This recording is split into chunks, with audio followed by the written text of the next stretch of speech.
Hey guys, Anna here. Welcome back to Builds with Anna. Today we're in the world of Oasis Springs, where my concept for today's build is a mid-century retro 70s style inspired home. Uh, I knew I wanted to make something more colourful, but in the end, the home took more of a eccentric path and looks like a home you would find on, I don't know, maybe the Disney Channel.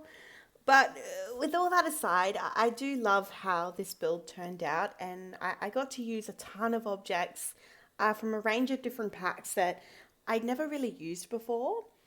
Uh, and yeah, so for this home, it's a three-bedroom home. I envision a couple and their two daughters living here. So one's a teen and one is a child. And I do actually envision like they would have a pet, potentially a dog, is what I have planned for this house. So you will see some pet objects in the build. And yeah, so that's the plan for today. So getting back to the build, I'm just working on the structure there. So the house has kind of like a faux garage, but it's actually a bathroom. So that's a bit interesting. But I've used a lot of assets from Get Famous, and you'll see that kind of retro, mid-century type dated look that pack gives. So we use a lot of things from Get Famous, Eco Lifestyle, Tiny Living. The new pack surprisingly also has a lot of assets that are quite dated and old. Excuse me. And yeah, so that's the majority of what is within this build. So I'm just doing the landscaping here now. I found these romantic garden bushes absolutely amazing. So a tip that I have when you are doing a more, I don't know, retro, mid-century or even Art Deco style build, you want to use a lot of things with shapes. So those bushes being round really adds to that element of the Art Deco style. I thought the paving in the front was actually really quite appropriate. It looks a little, it adds to a little bit more of a dated feel. I wanted to add a chimney in the front because a lot of the mid-century homes that I had seen had a kind of a chimney in the front in some manner. So that actual chimney is part of the master bedroom, which I thought was interesting. And we do end up putting a fireplace in the master bedroom, which is quite nice. So when this house came together, it ended up giving me Mario and Luigi vibes. And you'll see that with this stark kind of canary yellow with that blue and the red. And I ran with it. It was definitely probably one of the most colourful houses I had ever built, but it yeah, it's still such a really nice home. I really like the floor plan of this house. I do a bit of split leveling with some platforms, and just the way that I was able to use the space in this home, I think I did a really good job personally. Um, these debug fences were great. So they just kind of add to that more kind of like the mid-century vibes we were wanting. And as you know, I like to use debug fences because I can place them on the edge of the lot, and I can use, which saves space, you know, you're not adhering to the grid. So we're just working on some landscaping.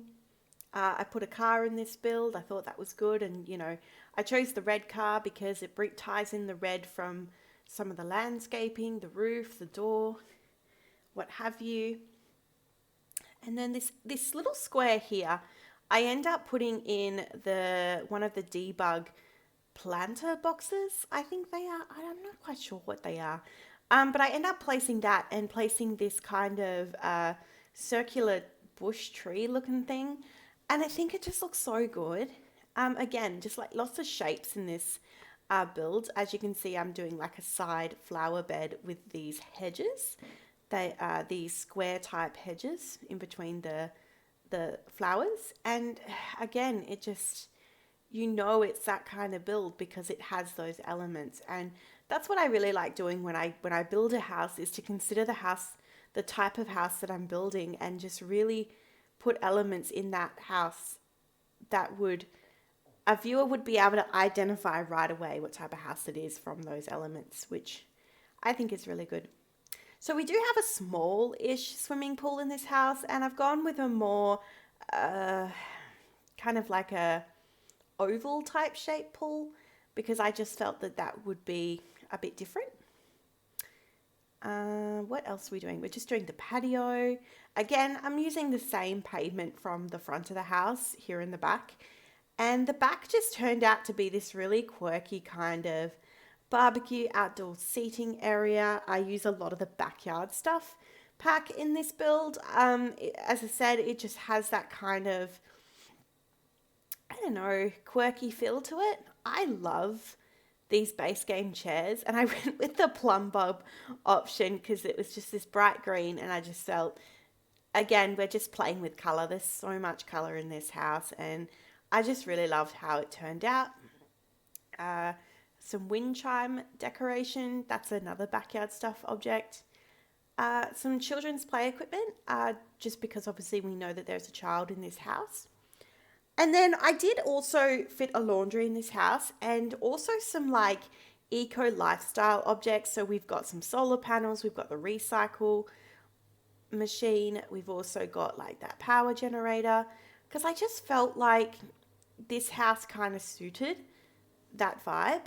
And I put this cute little fence just to kind of depict that, you know, it was kind of away from the house.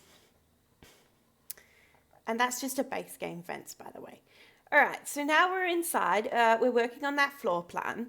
And basically the house is sectioned into two parts. So when you enter the house, this is actually a sunken area, which you'll see me do there. So I'm click the room and I press the down arrow on the option, the menu option. And that is your living room. So that's where you walk into the house. And then at the end of that, you have that first section, you have a bedroom. So that is the child's room. And then when you go up into the second part of the house, the section that is on the non-raised section. So this is just like the standard height that a normal room would be on. So this has your main living area in terms of you've got your kitchen, your dining, and that heads back into the bathroom, and the laundry is on the back of the bathroom. Master bedroom, and then there's a teen bedroom off the side here opposite the back door. So that's really our floor plan. As you can see, I'm just putting in some lights, and that gives you a kind of good overview of how the house looks. So this was the kitchen I went with. I ended up changing all the counters to Parenthood counters just because I liked the color scheme better. This kitchen actually turned out really well. I was very happy with it. It uses a lot of blues, a lot of that kind of that mid-tone wood color, and yellow. So yellow is used quite a bit in this kitchen, a combination of yellow and blue. And I really liked this kind of mini island that I was able to make. It just gave a little bit more seating, because the kitchen was essentially jammed between the center of that top floor, and I think it turned out really well. It's still kind of spacious. It's big enough for what it needs to be. You know, this isn't a giant house. It is for potentially 4 Sims potentially. So yeah, I think it works. Just going in with some cabinetry. I do end up deleting some of the windows that are behind the cabinetry. It just makes it look a little bit nicer. Yeah. So I just adjusted the heights with alt placement just so that it looked a little bit more seamless. And I was so happy I got to use the egg yolk rug. Now, I just felt that this build, it just matched so perfectly with the vibes of this build. And I've used that retro wallpaper as a backsplash in the kitchen. Normally I'd use a tile, but this actually, I thought this was a good opportunity to use that wallpaper. And part of my one of my decoration tips that I can give you is I like to match my colors in three. So I was able to use the yellow in the wallpaper, the yellow in the rug, and the yellow in those kind of side tables, chairs. And I just thought, that was a good way to tie that yellow in. So here I'm just really working on the wallpaper of the house in a general sense. And I really struggled with this. I end up going with, I think it's the desert skies in like a pale yellow. It's a pale, it's more of a, I feel like it's more maybe old fashioned. It looks a bit dated.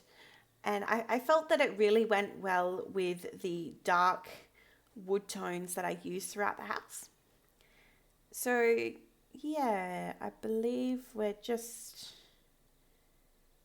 just still trying. I'm still trying. I use all different types. I didn't know if I wanted pattern or plain, whether I wanted wood paneling or just a wallpaper. In the end, I do temporarily place down this wallpaper that you're seeing here. But this is temporarily. I do change it towards the end of the build. Now, I do apologize. I don't actually have floorboards in the child's bedroom because for some reason I think I originally wanted that to be the bathroom. So that's why it doesn't have wood floor quite yet. I do apologize for that. So here's that little nook that I made for potentially a pet, maybe a dog or what have you. I didn't put any other cat objects in here, so maybe a dog. I found this really cool kind of circular plant. I believe it was from Get Together. I could be wrong, but I thought that was a really good object. As I said, I really wanted to incorporate lots of shapes in this build. And yeah, so now we're just in the kitchen and we're just cluttering up. That condiment clutter piece is from Backyard Stuff, and I just thought it suited so well because the checkers in that clutter piece is actually the same blue checker that's in the bathroom flooring. So it all ties in together. All right, so let's head into the living room. As you can see, I really loved that kind of cyan light blue. We went with that, we went with the red, and we went with the yellow. So those three colors are very predominant in this living room. And the TV from Island Living, wow, Tiny Living, sorry, that really shaped that living room. We do go back into the living room to add more clutter pieces. I was a little bit all over the shop with this build. I didn't really, decorate one room solely and then go to the next. I was a bit all over the shop, which, if you've watched any of my builds, it's very much something that I do.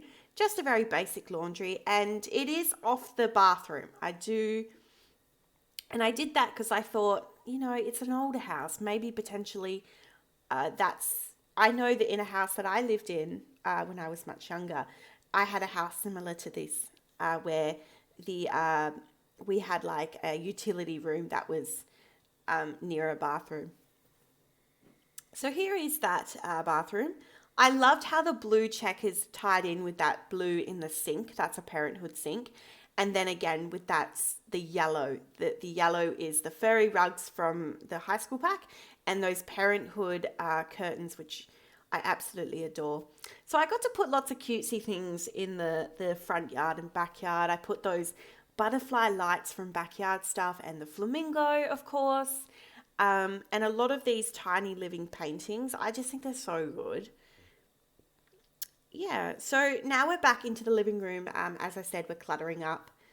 Just your standard clutter pieces, a plant here and there, some books, bookshelf. And I really just love how just all the colour just like blends together. And it just matches so perfectly. I believe that rug is from Backyard Stuff as well. That pack is just, I say it in every video, but I'm really enjoying it. Alrighty, just going in with some skill items. So we've got a chess table. I had a digital sketch pad in the living room, guitar. What other skill items? I've got knitting. Yeah, so these curtains were quite interesting. These curtains I felt were really good, and they were really good because of the the wallpaper we end up using, which I've just changed, it's that kind of a pastel yellow, and it was in the curtain and it just matched so well. Alrighty, let's go into the master bedroom. A lot of Get Famous in here, that infamous bed from Get Famous, and there's a wardrobe that's the same kind of vibrant orange. I believe that was a collab with a CC creator. For the life of me, I can't think of which one it is, but yes, that was a collab piece. And yeah, we just maybe a little TV in here, a vintage TV. Just placing a rug. I really felt that emerald green rug went really well with the teal that's in the bed. As you know, these new beanbag chairs, some of my favorites. And then I realized that was the fireplace. So then I had to quickly move the wardrobe to the opposite side of the room and then place the fireplace in there. That is just a smaller fireplace from Eco Lifestyle. I felt that it was quite good for this room. So that's the master bedroom, lots of colour. And now we are moving into the child's room. So as I said, I did envision 2 daughters in this house. And this, it's a pretty standard room. There's nothing too crazy in here. I put a giraffe. I mean, that's pretty cool. And I did that because I kind of felt that it just fit the vibe of the bedroom quite well. And yeah, we end up using, I sized down the dollhouse. I thought that was a quite nice feature. And I use the standard curtains I use in every build. The ones that I like, the ones with multiple colours. And yeah, just a standard bedroom. It wasn't very too exciting. Lots of new assets from the high school years pack. Some posters. And it was interesting with the wallpaper for this room. So initially I went with a kind of a soft pink to kind of tie everything in, which you're seeing now. But then I really liked this flowered floral wallpaper. I thought it was quite nice. It kind of matched the purple, which is in the curtains, which is in the bedspread and what have you. Okay, so now we're into the teen bedroom. So I went with a double bed up against a wall because it's a good way to use a double bed in small spaces because they can still access that bed. And I liked this colour. It was a soft kind of mint, lilac, teal colour scheme. And it looked girly, but it also looked very kind of different to what I had built. I've built a lot of teen bedrooms since the new pack. And I've been trying to find ways to have them not all look the same. So I think I definitely achieved that with this build. Again, I love these flowered rugs from Backyard Stuff. They're absolutely gorgeous. I think they're so cute for kids' rooms or teen rooms. And yeah, so this room just has very much an Art Deco style, but it has some accents that are very girly and, a little bit more thematic for the type of room that we're trying to create here. In the end, I go with a soft kind of green wallpaper. I've never used this color, but it fit really well with this build. And there you have it, guys. We are done. So that is the speed build for today. I hope you enjoyed this house. I had so much fun building this house, and I struggled in the beginning. I really did. I wasn't sure about the roofing. I wasn't sure about the floor plan, but it came together in the end, and it's definitely a style of house that I would like to explore more of. So yeah, let me know your thoughts in the comment section below. What did you like? What didn't you like? And any improvements I could have made. And yeah, so we're just doing some final touches. I believe there's some terrain paint. I go around and do some outdoor lighting. And yeah, I add some hedges, as you can see, just down here, just to fill the space. It just looked a bit odd, a bit blank. So just with some hedging, some terrain paint. Yeah. I thought it would be cute to add a bike. I thought this build would could use something like that, and potentially these Sims would utilize that. All right, so now we're just doing a final little tour. As I said, these are just little tours to have a recap of what we've built today. And I like to go around and see if I've missed any objects, like a towel rail there, and just, yeah. So this is a house, living room, girls' room, the teen bedroom. So yeah, I really enjoyed how this turned out. I really did. I had so much fun building it, and so that's the build today. Thank you so much for watching, and let me know in the comment section down below your final thoughts. And I hope you have a wonderful day, and I will see you in the next one. Bye bye for now.